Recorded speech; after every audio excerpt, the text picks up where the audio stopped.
সৌরমণ্ডলের সমস্ত গ্রহের হারানো ভাইকে পাওয়া গেছে।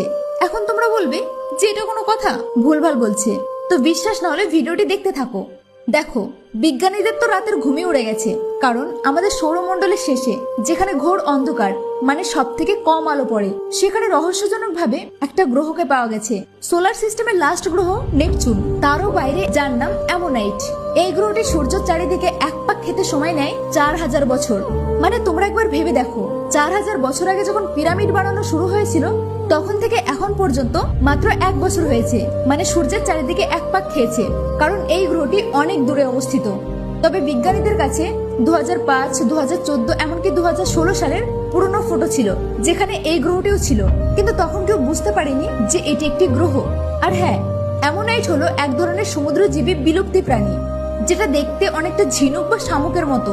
আর এই গ্রহটিও কতটা তেমনই দেখতে, যার কারণে এই গ্রহটির নাম অ্যামোনাইট দেওয়া হয়। এছাড়াও এই গ্রহটির টেম্পারেচার -260 ডিগ্রি থেকে -270 ডিগ্রি সেলসিয়াস পর্যন্ত থাকে।